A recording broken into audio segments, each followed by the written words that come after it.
Corona মোকাবিলায় যুক্তরাষ্ট্রের দ্বিতীয় টিকার সফল পরীক্ষা। ঢাকায় মাস্ক পরা নিশ্চিতে নামছে ভ্রাম্যমাণ আদালত। সারা দেশে 11,000 চিকিৎসকের পদ শূন্য, সংসদে জানালেন স্বাস্থ্যমন্ত্রী। দেশে করোনা গত 24 ঘন্টা আক্রান্ত শনাক্ত 2139 জন। মোট আক্রান্ত সংখ্যা 4,34,000, সুস্থ হয়েছেন 3,51,000। বিশ্বে মোট আক্রান্ত ছাড়ালো 5.5 কোটি। মোট মৃত্যু সংখ্যা 13,28,000। এসব খবর ও তার বিশ্লেষণ নিয়ে আলোচনা অনুষ্ঠান নিউজরুম সংলাপ। স্বাগত জানাচ্ছি আমি ফখরুল ইসলাম। আলোচনায় আমাদের সঙ্গে দুজন অতিথিও যুক্ত হয়েছেন। তাদের সঙ্গে শুরুতে পরিচয় করাতে চাই অধ্যাপক ডক্টর মিজানুর রহমান, উপাচার্য, জগন্নাথ বিশ্ববিদ্যালয়, এবং আমাদের সঙ্গে যুক্ত আছেন গোলাম মুর্তজা, সিনিয়র সাংবাদিক। আপনাদের দুজনকে স্বাগত জানাচ্ছি।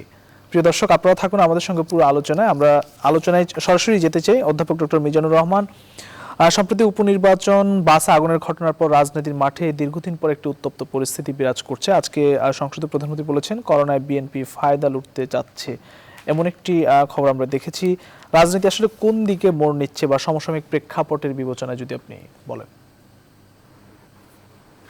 ধন্যবাদ। আমার মনে হয় না রাজনীতি আপনি যেরকম উত্তপ্ত কিছু হবে বা উত্তপ্ত হয়ে গেছে এরকম অবস্থা আমার কাছে মনে হয় না। যেটা আসলে ছিল আমাদের রাজনৈতিক ডেভেলপমেন্টের যে গতি আর আমাদের অর্থনীতি বা অন্যান্য ক্ষেত্রের যে গতি, এই পিছিয়ে পড়ার যে ব্যাপারটা রাজনীতিতে যে কালচারটা আমরা দীর্ঘদিন রপ্ত করে আসছি, রাজনীতি মানে হচ্ছে বড় বড় সমাবেশ হবে, মিছিল হবে এবং রাজনৈতিক নেতৃবৃন্দ সেখানে বক্তব্য রাখবেন এবং মাঝে মধ্যে মুখোমুখি পাল্টাপাল্টি জনসমাবেশ হবে, কাটটা বড় সমাবেশ হবে। এগুলো একটা আমাদের কালচারের অংশ। কিন্তু যে কোনো কারণেই হোক, এগুলো এখন আর খুব বেশি দেখা যায় না। বিশেষ করে বিগত বছরগুলোতে আরেকটা যে সংযোজন, যে আমাদের রাজনীতিতে একটু সহিংসতা সবসময় ছিল, যেটা চরম একটা রূপ ধারণ করে 2014 এবং 2015 সালের নির্বাচনকে কেন্দ্র করে এবং 2015 সালে জানুয়ারি থেকে মার্চ ওই সময়টায় নির্বাচনের প্রথম বার্ষিকীতে এসে যে আন্দোলন, সেখানে যেভাবে গাড়ি ঘোড়া পোড়াও থেকে আরম্ভ করে মানুষের যে দুর্ভোগটা নেমে এসেছিল, তার প্রেক্ষিতে আমার ধারণা যে সব রাজনৈতিক মহলের মধ্যে একটা সচেতনতার সৃষ্টি হলো যে এই যে হিংসাশ্রয়ী বা সন্ত্রাসী কর্মকাণ্ড সংযুক্ত যে রাজনীতি, এটা বাংলাদেশের মানুষ আর গ্রহণ করবে না এবং এটার থেকে অনেকে সরে আসছে বলে মনে হতো। মাঝে মধ্যে 2-4টা টুকটাক ঘটনা ছাড়া কিন্তু এই গত প্রায় দীর্ঘদিন যাবৎ আমাদের রাজনীতিতে এই ধরনের বড় ধরনের সহিংসতা, আপনি বলতে পারেন যে প্রতিপক্ষের বিরুদ্ধে রাজনৈতিক ব্যবস্থা, মামলা মোকদ্দমা, পুলিশি ব্যবস্থা, এগুলো হয়তো ছিল, কিন্তু একেবারে যেটা আমাদের নিত্য নৈমিত্তিক একটা ব্যাপারে পরিণত হয়েছিল, ককটেল নিক্ষেপ করা, বোমা নিক্ষেপ করা বা প্রতিপক্ষের উপর ঢিলছোড়া আক্রমণ করে আহত নিহত করা, এটার থেকে আমরা বিরত ছিলাম। কিন্তু হঠাৎ করেই এই গত 12 তারিখে যে ঘটনা ঘটলো, আমার হিসেবে এটা একেবারেই পরিকল্পিত, সুনির্দিষ্টভাবে প্ল্যান করা হয়েছে। যেটা ওই জেএমবির 500 বোমা হামলার সময় যেরকম একটা তালে একটা সিকোয়েন্সে, এখানেও একদম ঘন্টায় ঘন্টায় হিসাব করে এবং একই পদ্ধতিতে, অর্থাৎ সবকটা বাসে যাত্রী হিসাবে ছিল, আগুন লাগিয়ে নেমে গেছে এবং কেউ হতাহত হয়নি। এই যে ঘটনাটা, খুবই প্রশিক্ষণ এবং একটা ট্রেন্ড একটা বাহিনী, বাহিনী বলতে মানে হচ্ছে যাদেরকে আগে এই নিয়ে ভালো করে প্রশিক্ষণ দেওয়া হয়েছিল কিভাবে করতে হবে, নেমে যেতে হবে ইত্যাদি। এখন আমি যেটা মনে করি সেটা হচ্ছে রাষ্ট্র বা সরকারেরই দায়িত্ব হচ্ছে সুনির্দিষ্ট করা যে এর আগেও আমরা দেখছি এরকম বোমা হামলা, বাসে আগুনের ব্যাপারে 5জন 7জন নাম লিখে এর সাথে কয়েকশো আসামি, অজ্ঞাতনামা 1000 2000। তো আমি আজকে 2 দিন যাবত এই কথাটা বলছি যে গত 50 বছরে আমাদের যে অজ্ঞাতনামা আসামি দিয়ে যে সকল মামলাগুলো পুলিশ করছে, 4000 7000 5000, এই কোনো একটা মামলার কি কোনোদিন বিচার হয়েছে, শুরু হয়েছে? তো একই পরিণতি এটার হবে। আপনাকে রাষ্ট্রের দায়িত্ব হচ্ছে নিশ্চিত করা, কারণ এই ঘটনাগুলো দিনের বেলায় ঘটছে, সিসি ক্যামেরা ছিল, বাদ যাত্রী সাক্ষী সবই, এটা পুলিশের জন্য খুব একটা কঠিন কাজ না। নির্দিষ্ট করে ফেলা, এই যে অমুক জায়গায় ঘটনা, এই এই 2 জন বা 4 জন জড়িত ছিল এই ঘটনায়, তারা তো বোমা আগুন লাগিয়েছে, এটা যদি না করতে পারে তাইলে এই যে ঢালাও ভাবে যখন 50, 60, 500, 700 রাজনৈতিক মামলায় হয়তো নর্মাল ক্রিমিনাল অফেন্স, পার্সোনাল যে অফেন্স গুলোর থেকে রাজনৈতিক মামলায় রাজনৈতিক ঘটনার বিষয়টা অন্যরকম হয়, কারণ এর মধ্যে হয়তো অনেকে জড়িত থাকে, অর্ডার দেয়, পরিকল্পনা করে, সেটা অন্যদিকে। কিন্তু তারপরেও আমার মনে হয় নির্দিষ্ট যদি আপনি না করেন তাহলে একই পরিণতি হবে। এইগুলো খুব একটা বেশি মামলা মোকদ্দমা যেগুলো হচ্ছে এগুলো হালে টিকবে না, শেষ পর্যন্ত কিছুই হবে না, আবার এটা একটা ঘটনা হিসেবে থেকে যাবে। কিন্তু এর দ্বারা রাজনৈতিক পরিবেশ একেবারে উত্তপ্ত হয়ে যাবে, হিংসাশ্রয়ী বা খুব একটা বড় ধরনের উলট পালট বা কিছু একটা হয়ে যাবে, আমি মনে করি না, আপাতত এরকম সম্ভাবনা আমি অন্তত দেখি না। জি, আমরা আসছি আপনার কাছে জনাব গোলাম মুর্তজা, আপনার কাছে আমরা আসবো। তার আগে আমার হাতে কয়েকটি পত্রিকা এসে পৌঁছেছে, আজ প্রকাশিত পত্রিকা, সেগুলো শিরোনাম একটু জানিয়ে দিতে চাই আমাদের দর্শকদের। প্রথমে বাংলাদেশ প্রতিদিন আজ প্রধান শিরোনাম করেছে 2/3 হাসপাতাল লাইসেন্সহীন, 11,940 হাসপাতাল, ক্লিনিক ও ডায়াগনস্টিক সেন্টারের অনুমোদন নেই। আজকে সংসদেও স্বাস্থ্যমন্ত্রী জানিয়েছেন এই খবরটি। ভ্যাকসিনের সুখবর, বাংলাদেশে প্রতি ডোজে খরচ পড়বে 423 টাকা। একটি ভ্যাকসিন কেনা হবে $4, বিক্রি হবে $5, টাকা ছাড় অর্থ বিভাগের। আবারও চাপে বিএনপি, পাল্টা হেফাজতে ইসলামের রূপরেখা শফি অনুসারীদের। এই ছিল বাংলাদেশ প্রতিদিনের প্রধান শিরোনাম। এরপর কালের কণ্ঠ আজ প্রধান শিরোনাম করেছে মন্ত্রী সচিবরাও করোনার ফল নিয়ে ধন্দে, ভিআইপিরা হাসপাতালে যান বেশি, সাধারণরা কম, সরকারি হাসপাতালে সাধারণ বেড খালি থাকলেও ভিআইপি বেড কিংবা আইসিইউ খালি থাকে না। এটি ছিল প্রধান শিরোনাম। এরপরে 650 কোটি টাকা পাচারের তথ্য, পিকে হালদারকে ফেরাতে চিঠি যাচ্ছে ইন্টারপোলে, দৌড়ে এগিয়ে গেল মডার্না। এই ছিল কালের কণ্ঠের প্রধান শিরোনাম। এরপর ডেইলি সান আজ শিরোনাম করেছে গভর্নমেন্ট প্ল্যান্স টাকা 1.5 trillion agri investment in 5 years. এটি ছিল প্রধান শিরোনাম। Former deputy speaker Shawkat Ali passes away. এই ছিল মোটামুটি আজ প্রকাশিত পত্রিকাগুলোর শিরোনাম। আমরা আলোচনায় ফিরতে চাই। জনাব গোলাম মুর্তজা, আপনার কাছে আসতে চাই। যে রাজনীতির সহিংস পরিস্থিতির কথা বললেন, যেটি আগে ছিল, এখন আসলে বাসে একযোগে 10টি স্থানে আগুন দেওয়ার পর সেটি কি মানে কিভাবে আপনি আসলে ব্যাখ্যা করবেন, বা আমাদের যে পুরনো ধারার রাজনীতি বা সহিংস পরিস্থিতি সেটিকে আবার ফিরে আসছে কিনা, কি বলবেন?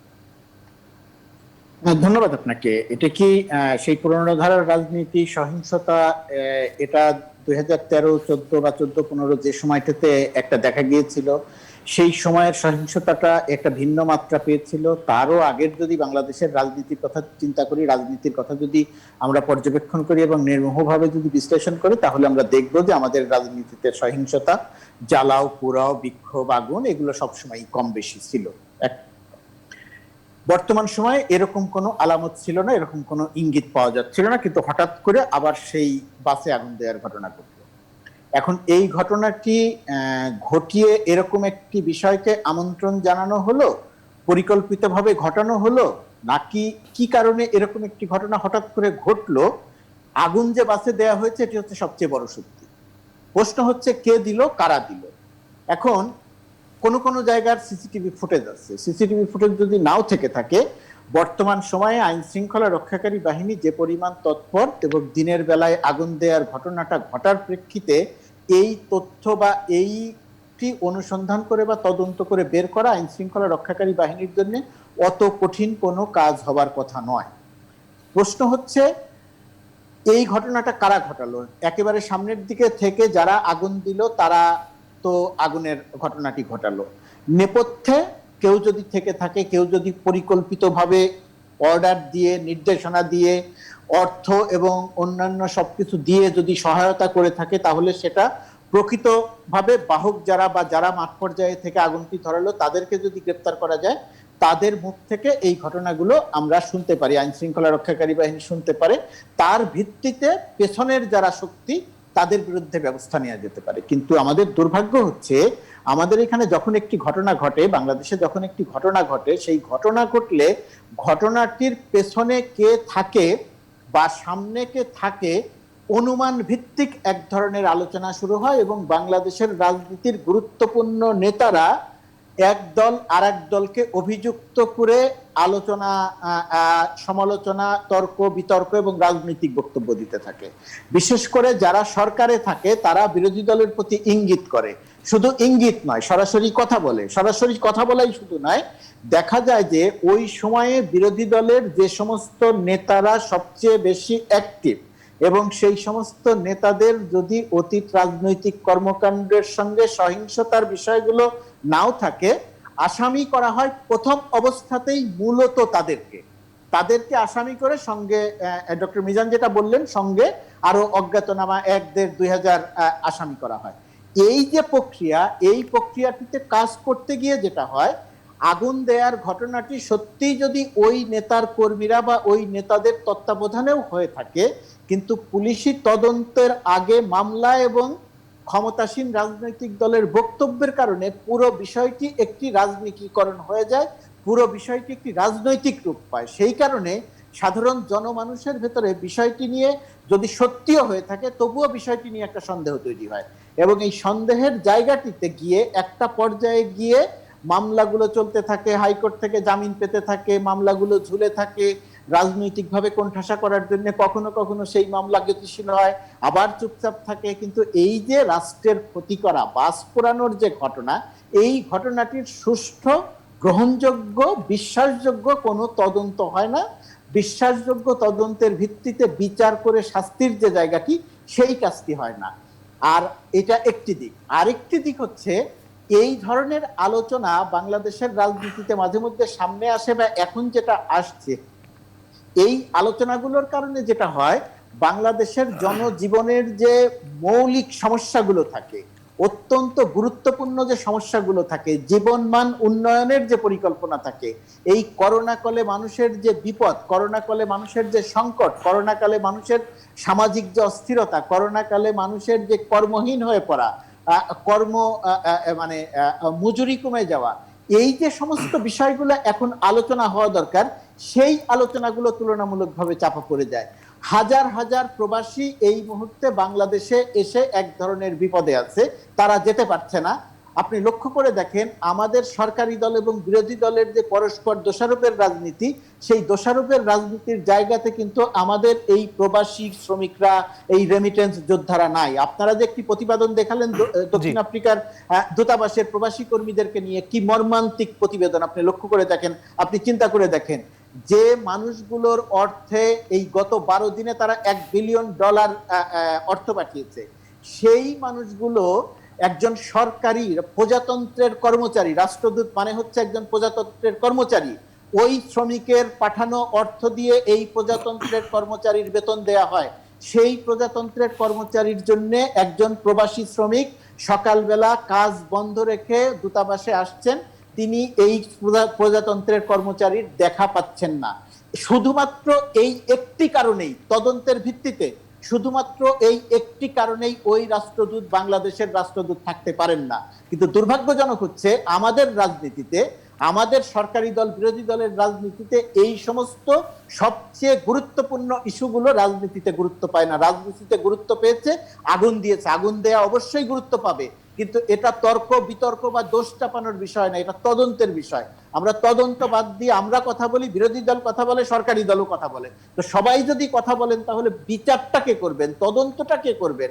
ঢালানো তলোয়ার আনো, বুঝলাম, ঢালানো তলোয়ার আনো, ঢাল তলোয়ার আনবে কে? ঢাল তলোয়ার আনার সমস্ত দায়িত্ব তো সরকারকে দেশের জনগণ দিয়েছে। তাহলে সেই কাজ যদি সরকার না করে, সরকারও যদি অভিযোগ করে, তাহলে দেশের মানুষ যাবে কোথায়? জি, আপনার কাছে আসবো আমরা, এইসব বিষয় নিয়ে আমরা আরো আলোচনা করব। অধ্যাপক ডক্টর মিজানুর রহমান, আপনার কাছে আসতে যে আজকে সংসদের স্বাস্থ্যমন্ত্রী জানিয়েছেন যে 11,000 চিকিৎসক পদ খালি রয়েছে। এটি একটি বিষয়, কিন্তু চিকিৎসা খাতে আমাদের এখন যে অবকাঠামো রয়েছে, সে অবকাঠামো অনুযায়ী আমরা বা আমাদের রোগীরা কতটা সেবা পাচ্ছে বা সুফল পাচ্ছে, সেদিকে বা কতটা নজর দেওয়া হচ্ছে, এক্ষেত্রে কি বলবেন? না, ধন্যবাদ। প্রথমেই আমি বলি, আমাদের যে স্বাস্থ্য ব্যবস্থা, এটার তো দুইটা দিক আছে। একটা হচ্ছে বেসরকারি ব্যবস্থা, আর হচ্ছে সরকারি স্বাস্থ্য ব্যবস্থা। তো আমাদের আসলে একটা ক্ষতি বা সর্বনাশ যেটা, সেটা হচ্ছে স্বাস্থ্য ব্যবস্থাটাকে আমরা ঢালাও ভাবে বেসরকারীকরণ বা বাণিজ্যিকীকরণে যখন গেলাম, সেখানে কিন্তু চরম একটা ব্যবসা লিপ্সু বা অর্থ লিপ্সু লোকদের সমাবেশ ঘটে গেছে। সেখানে একটা ব্যবস্থাপনা ইতিমধ্যে সুস্পষ্ট, যেটা বলতে পারছেন যে লাইসেন্সবিহীন ব্যবসা। কারণ ওখানে লাইসেন্স করতে গেলে এখন যেটা হয়, অনলাইনে একটা ফর্ম ফিল আপ করতে হয়, এবং প্রত্যেক আপনার এখানে ডাক্তার কয়জন আছে, নার্স কয়জন আছে, আপনার শয্যা কয়টা, এবং সে অনুযায়ী ডাক্তারদের নাম লিখলে ডাক্তারদের একটা আইডি নাম্বার আছে, সেটা দিতে হয়। এক ডাক্তারের নাম্বার দুই জায়গায় দেয়া যাবে না, অটোমেটিকই কম্পিউটার এগুলো নিবে না। যার কারণে এখন মানে ওই সনদ পাওয়া অর্থাৎ লাইসেন্স পাওয়া আর এত সহজ না। এই আপনি যখনই সনদ বা লাইসেন্স পেতে যাবেন, তখন এটা অনলাইন সিস্টেমে এমন ভাবে ফর্মটা ফিল আপ করতে হবে, একটা ফিল আপ না করে আরেকটা জায়গায় আসতে পারবেন না। যার কারণে এই ফাঁকিটা দেওয়ার যেহেতু সুযোগ কমে গেছে, যার কারণে ওই লাইসেন্সবিহীন হাসপাতালের সংখ্যাও বেড়ে গেছে। সেটা অবশ্যই সরকারের সংশ্লিষ্ট বিভাগ বা মন্ত্রণালয়ের দায়িত্ব হচ্ছে এগুলোর ব্যাপারে একটা বিহিত করা বা বন্ধ করে দেওয়া। আর আরেকটা হচ্ছে আমাদের সরকারি স্বাস্থ্য ব্যবস্থা। তো সেটার যে ভঙ্গুরতা অথবা সেটার যে দুর্নীতি, সেখানে যে অব্যবস্থাপনা, সেগুলো তো আমরা করোনাকালে দেখলাম। তবে একটা ভালো, অর্থাৎ এই করোনা আমাদেরকে অনেকগুলো বিষয়ের প্রতি দৃষ্টি নিবদ্ধ করতে আমাদের সাহায্য করেছে। যার কারণে আমি ব্যক্তিগতভাবে কিছু হাসপাতালে পরিদর্শন করে বা কোনো কারণে গিয়ে দেখছি, করোনা উত্তরকালে অনেক পরিস্থিতির উন্নতি হয়েছে, যেখানে আসলে কোনো ব্যবস্থাপনাই ছিল না, অথবা যে জরুরি যন্ত্র যেগুলো দিয়ে মানুষকে জরুরি অবস্থায় হেল্প করা হবে, সেগুলা ছিল না। নার্স ছিল না।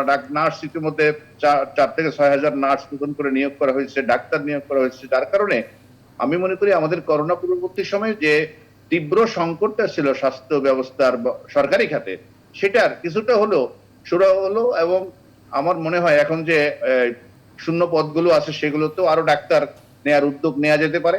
আর সবচেয়ে বড় কথা হচ্ছে, ডাক্তার নেয়ার পরেও যেটা সমস্যা হয়, ডাক্তাররা জায়গা মতো থাকে না বা থাকার পরিবেশ থাকে না।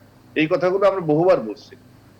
আমাদের মফস্বলে যে উপজেলা হাসপাতালগুলো আছে, সেখানে যে ডাক্তার যাচ্ছে, সে কিন্তু দেশের সেরা ছাত্রদের একজন, এবং ঢাকা মেডিকেল কলেজ থেকে এমবিবিএস পাস করে বিসিএস পরীক্ষা দিয়েই ওই হাসপাতালে যাচ্ছে প্রত্যন্ত একটা উপজেলায়।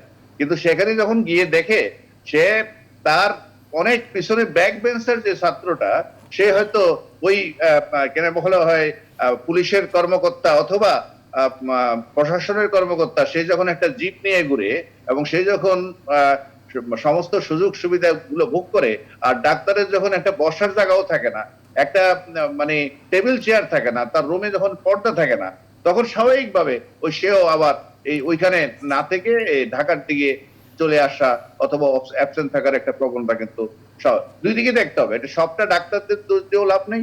আর আমাদের যে সরকারি যে প্রশাসন যন্ত্র যেটা, সেখানে কিন্তু এই বৈষম্যের যে বিষয়গুলো আছে, এগুলো কিন্তু অনেক সময় একটা মানসিক ডাক্তারদের দোষ আমরা দিচ্ছি না, কিন্তু সেবা আসলে কতটা পাচ্ছে, মানে সেবা কি সেভাবে আমরা দিতে পারছি কিনা। আমাদের যদি একটা হয়তো পারে যে আমরা যদি বলি যে সেবার মান আরো উন্নত করা যাবে কিনা, অবশ্যই। কিন্তু একেবারে যে কিছু পাচ্ছে না, কারণ আমাদের গড় আয়ু তাইলে বাড়লো কিভাবে, আমাদের মাতৃমৃত্যুর হার কমলো কিভাবে, আমাদের শিশু মৃত্যুর হার কমলো কিভাবে, আমাদের মানে কোনো ব্যবস্থায় যদি না থেকে থাকে। কারণ একটা সময় ছিল আসলে কোনো চিকিৎসাই ছিল না এই দেশে। এখন অন্তত মৃত্যুর আগে 2টা প্যারাসিটামল খাইয়া মরার মতন একটা ব্যবস্থা কিন্তু গ্রামেও আছে। গ্রামে যে ইউনিয়ন যে স্বাস্থ্য ক্লিনিক গুলো আছে, সেগুলোতে মোটামুটি ভাবে পর্যাপ্ত মানে প্রাথমিক সেবা দেওয়ার মতন ওষুধ থাকে এবং সেটা পাচ্ছে। কিন্তু আমাদের সমস্যা হচ্ছে আমাদের যে আরো উপরের লেভেলের যে হাসপাতালগুলো, সেইগুলো জেলা পর্যায়ে, এগুলোতে আসলে কিছুই ছিল না। সেখানে অক্সিজেনের ব্যবস্থা ছিল না, আইসিইউর ব্যবস্থা ছিল না। এখন অন্তত সবকটা জেলা পর্যায়ের হাসপাতালে ছোটখাটো হলো একটা আইসিইউ ইউনিট ইতিমধ্যে নাই, এমন কোন জেলা এখন নাই। ভেন্টিলেটরের সমস্যা ছিল, সমগ্র জাতির ভেন্টিলেটর ছিল 500 রকম।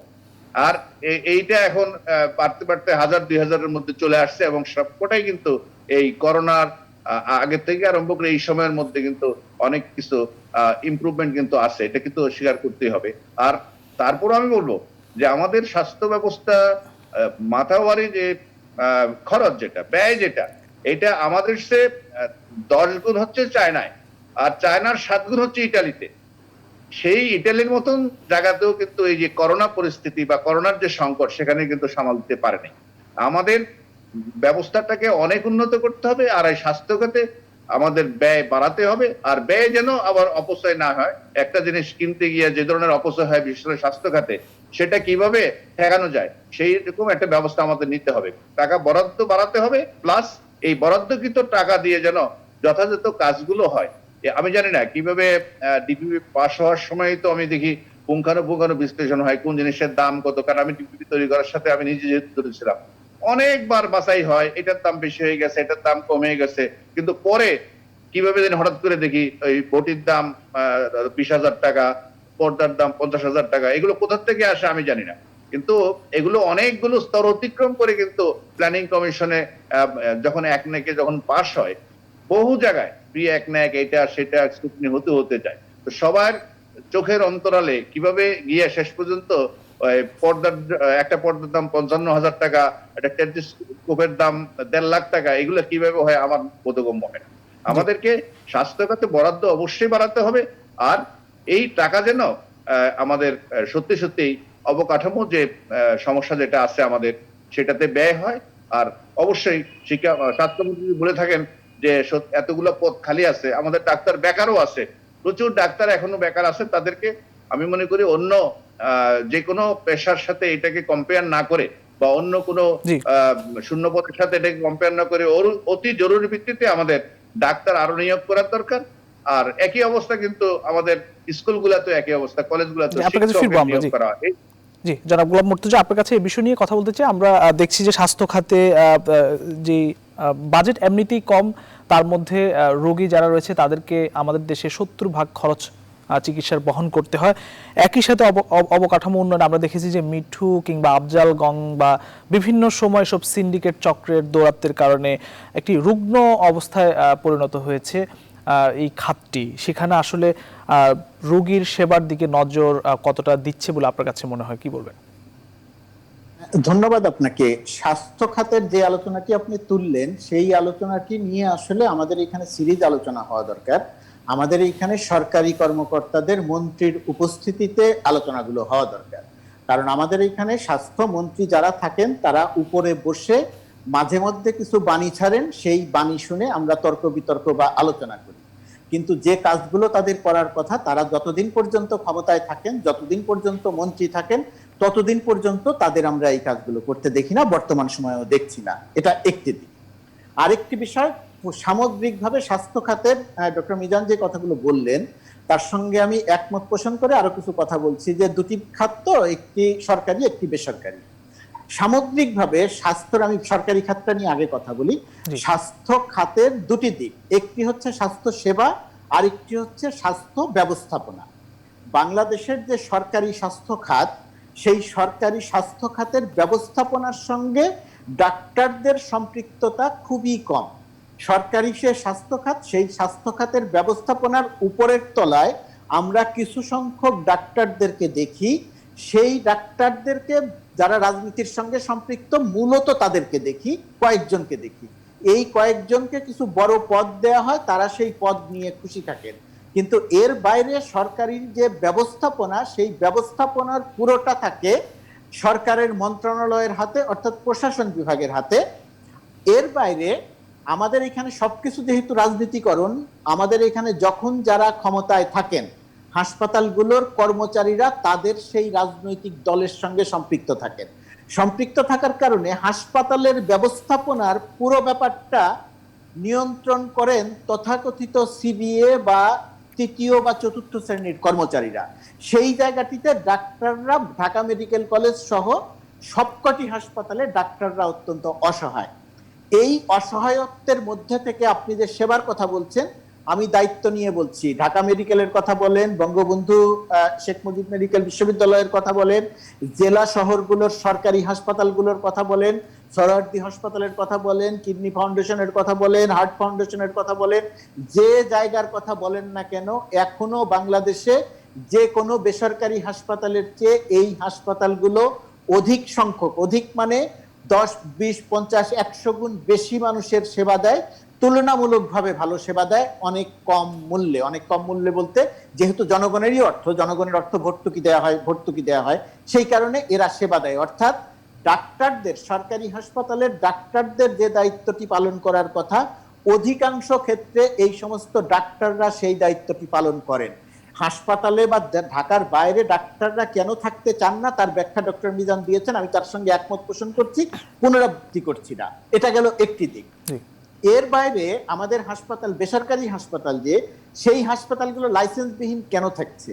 লাইসেন্সবিহীন থাকার কয়েকটি কারণ ডক্টর মিজান বলেছেন, এর সঙ্গে আমি আরো কয়েকটি কারণের কথা বলি। প্রধানতম কারণ হচ্ছে স্বাস্থ্য মন্ত্রণালয় এবং তাকে কেন্দ্র করে যে অধিদপ্তরগুলো, এই জায়গাগুলো হয়েছে, সব জায়গায় দুর্নীতি আছে, কিন্তু এই জায়গাগুলো হচ্ছে একটা দুর্নীতির ডিপো। লাইসেন্স নিতে গেলে ধাপে ধাপে অর্থ দিতে হয়। কয়েকদিন আগে করোনা মহামারীকালে ডক্টর জাফরুল্লাহ চৌধুরী কেন গণস্বাস্থ্য নগর হাসপাতালের লাইসেন্স নেই এর একটা ব্যাখ্যা দিয়ে তিনি একটা বিস্তারিত লেখা লিখেছিলেন। আপনি ডাক্তার জাফরুল্লাহ চৌধুরীর বক্তব্যের সঙ্গে একমত হতে না পারেন, কিন্তু ডাক্তার জাফরুল্লাহ চৌধুরী যে সমস্ত কারণের কথা উল্লেখ করে বললেন যে এই কারণে লাইসেন্স নেওয়া যাচ্ছে না, এই জায়গাগুলোতে ঘুষ দেয়া হয় বলে, ঘুষ আমরা দিচ্ছি না বলে আমরা লাইসেন্স পাচ্ছি না, সরকারের সংশ্লিষ্ট মন্ত্রণালয়ের দায়িত্ব ছিল, সংশ্লিষ্ট অধিদপ্তরের দায়িত্ব ছিল ওই লেখাটি নিয়ে পুঙ্খানুপুঙ্খ বিশ্লেষণ করে সেই সমস্যাগুলো হয় সমাধান করা, অথবা এটা প্রমাণ করা যে ডাক্তার জাফরুল্লাহ চৌধুরী যা বলেছেন সেই বক্তব্যটি সত্যি নয়। আমরা দুটির কোনোটিই করতে দেখিনি। এটা গেল একটি দিক, লাইসেন্স না পাওয়ার। আরেকটি দিক নিয়ে যেটা নিয়ে কথা বলতে চাই সেটি হচ্ছে আমাদের স্বাস্থ্য খাতের, আপনি বলছেন বাজেট বাড়ানো দরকার। আমি মনে করি এই মুহূর্তে যা বাজেট আছে একটি টাকাও বাড়ানো উচিত নয়। এখন যে বাজেট আছে, আমার প্রথম কাজ হবে সেই টাকাটি আমি কোন প্রক্রিয়াতে খরচ করছি, কত টাকার জিনিস কত টাকা দিয়ে কিনছি সেটি অনুসন্ধান করা এবং সঠিক দাম দিয়ে জিনিসপত্র কেনা।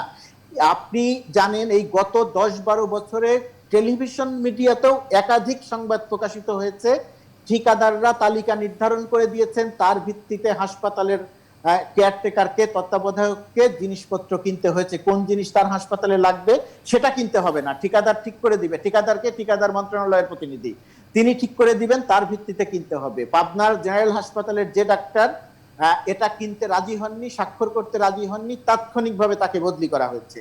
করোনার সময় আমরা দেখেছি যে হাসপাতালের ডাক্তার দুর্নীতির বিরুদ্ধে প্রতিবাদ করেছেন, তাৎক্ষণিকভাবে তাকে তার বদলি করা হয়েছে। প্রশ্ন আসছে, করোনার সময় আপনি চূড়ান্তভাবে ব্যর্থ হয়েছেন, ব্যর্থতার ভিত্তিতে আপনি মৌখিকভাবে বলেছেন অমুক জেলায় এতটা ভেন্টিলেটর, অমুক জেলায় অক্সিজেন, অমুক হাসপাতালে অমুকটা করলেন, এগুলো প্রায় সবই কথার কথা। আপনি সংখ্যা বলছেন আগে 500 ছিল এখন 2000 আছে, আপনি খোঁজ নিতে গিয়ে দেখেন আগে যে 500 ছিল 500-র মধ্যে 300 চালু আছে, 200 চালু নাই, আর এখন যে 2000-এর কথা বলছেন তার মধ্যে হয়তো 1000-ই চালু নাই।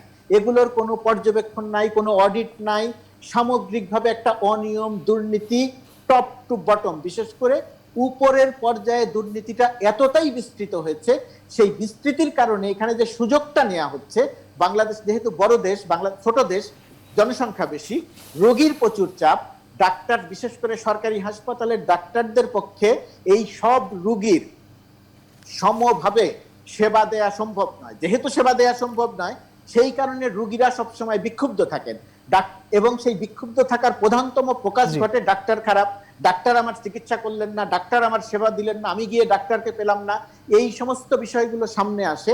অর্থাৎ সাধারণ মানুষের যাবতীয় ক্ষোভ থাকে ডাক্তারদের উপরে, থাকার কারণ আছে, আমি তার সঙ্গে একমত, কিন্তু যে জায়গাটিতে ক্ষোভ থাকে না, সরকার বা সংশ্লিষ্ট স্বাস্থ্য মন্ত্রণালয় যে সুযোগটি নেয়, তারা ডাক্তারদের উপরে দায় চাপিয়ে নিজেদের অন্যায়, অনৈতিকতা, অপকর্ম, দুর্নীতি এই সবগুলোকে এক ধরনের আড়াল করার সুযোগ পান। এই আড়াল করার সুযোগ পাওয়ার কারণের পাওয়ার মধ্য দিয়ে আমাদের স্বাস্থ্য খাত যে অর্থ আছে সেই অর্থের সঠিক ব্যয় হলেও অনেক ভালোভাবে চলার কথা। এটাকে যদি আমরা সঠিকভাবে ব্যয় করে তারপরে যদি ব্যয় বাড়ানোর পরিকল্পনা করতাম, তার সঙ্গে আমি একমত ছিলাম। অর্থাৎ স্বাস্থ্য খাতের সামগ্রিক ব্যবস্থাপনায় পরিবর্তন আনতে হবে, এই 2000 ডাক্তার নিয়োগ দিতে হবে, তা দিয়ে সমস্যার সমাধান হবে। জি, আরেকবার আসবো আমরা অধ্যাপক ডক্টর মিজানুর রহমান। আমরা দেখলাম যে আজকে করোনা ভাইরাস মোকাবিলায় নতুন করে একটি আশার আলো দেখলাম। যুক্তরাষ্ট্রের একটি ফাইজারের একটি টিকার পর মডার্নাও তাদের যে কার্যকর ভ্যাকসিন নিয়ে আসার একটি ঘোষণা দিয়েছে, 95% কার্যকর বলে তারা দাবি করেছে। এটি নিশ্চয়ই একটি সুখবর আমাদের জন্য, কারণ বিশ্ব যেখানে নাস্তা নাবুদ করোনা ভাইরাসের কারণে, সেই প্রেক্ষাপটে দেশের মানুষ আসলে এটি কতটা সুলভে পাবে, যদিও সরকার বলছে ভর্তুকি দিয়ে কম মূল্যে দিবে, সবকিছু মিলিয়ে আপনার ছোট্ট করে মন্তব্য জানতে চাই। আমার মন্তব্য হচ্ছে এগুলো এগুলো মোটেই রিলায়েবল খবর না, আর এগুলোর উপর কোনো নির্ভর করাই যায় না।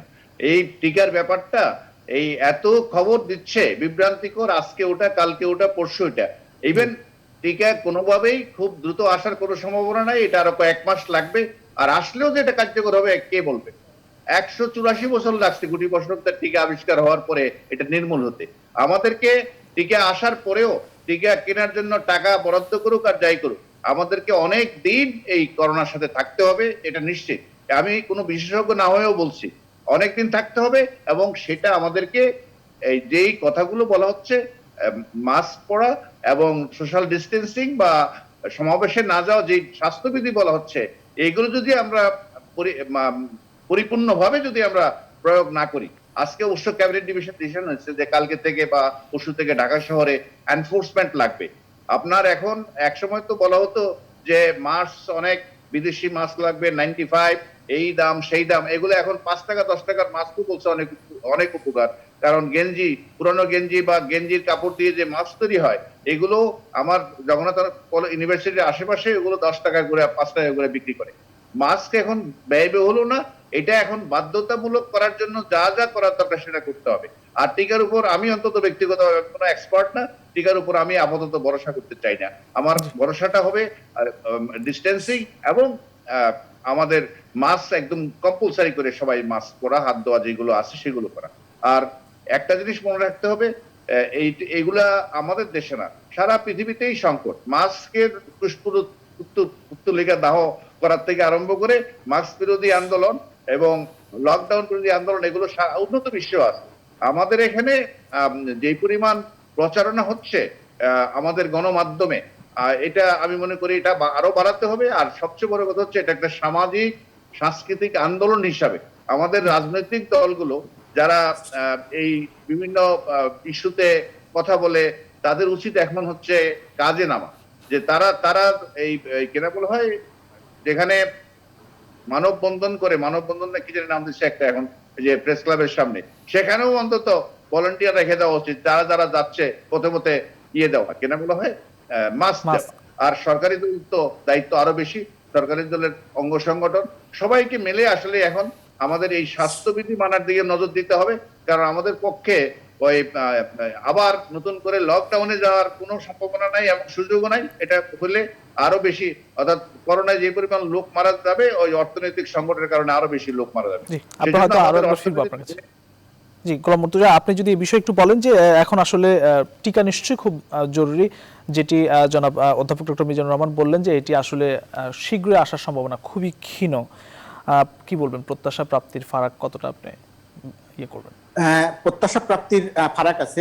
ডক্টর মিজান যে কথাগুলো বললেন তার প্রায় কোনো কিছুর সঙ্গেই আমার দ্বিমত নাই, কিন্তু টিকার ব্যাপারটাতে আমার বক্তব্য যেটা, যে এখন পর্যন্ত আমরা যে দুটি টিকার কথা জানলাম, যেটা 94% বা 95% কার্যকারিতার কথা, এগুলো যেহেতু একটা দীর্ঘ বেশ লম্বা সময় নিয়ে একটা প্রক্রিয়ার মধ্য দিয়ে গেছে, প্রক্রিয়ার মধ্য দিয়ে যাওয়ার পরে এখন যে সংবাদগুলো আসছে, আমি বেশ আশাবাদী এই টিকাগুলোর ব্যাপারে। আমি অতটা হতাশ নই, এই টিকাগুলো আসবে, তবে আসার পরে এটা সেই 95% কার্যকর থাকবে কিনা সেটা নিয়ে প্রশ্ন থাকবে, 1 নাম্বার। 2 নাম্বার হচ্ছে বাংলাদেশ এই টিকাগুলো কবে পাবে, কখন পাবে, কিভাবে পাবে। বাংলাদেশ চুক্তি করেছে অক্সফোর্ডের যে টিকা, সেই টিকা ভারতে উৎপাদন হবে, সেই ভারতে উৎপাদিত টিকা বাংলাদেশের বেক্সিমকো আনবে, বাংলাদেশের বেক্সিমকোর কাছ থেকে সরকার কিনবে।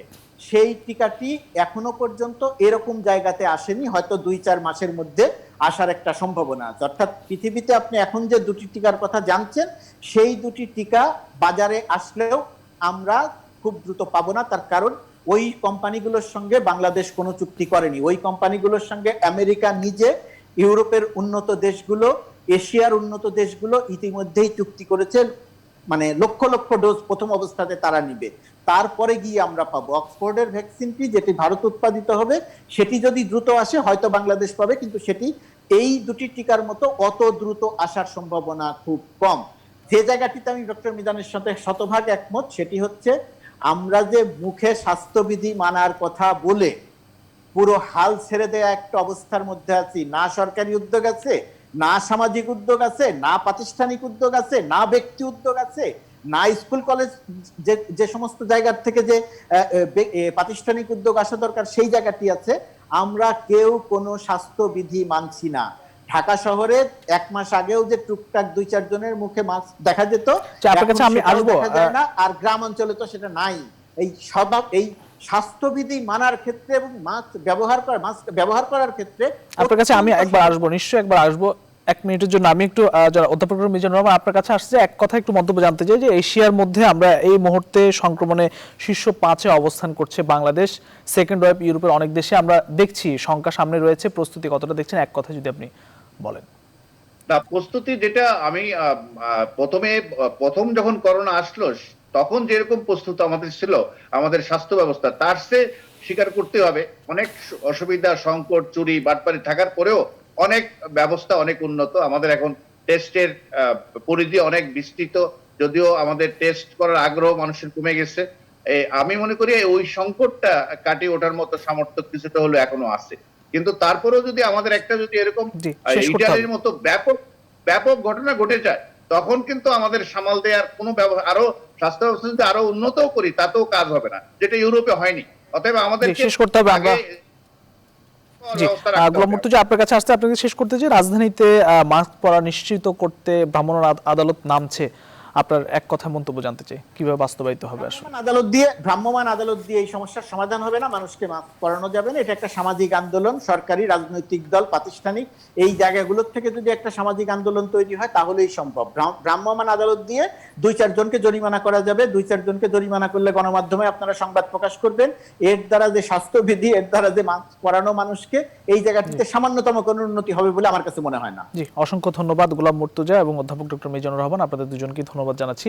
প্রিয় দর্শক, নিউজরুম সংলাপ আজ এই পর্যন্ত। আগামীকাল আবারও দেখা হবে, ততক্ষণ পর্যন্ত ভালো থাকবেন, সুস্থ থাকবেন, শুভরাত্রি।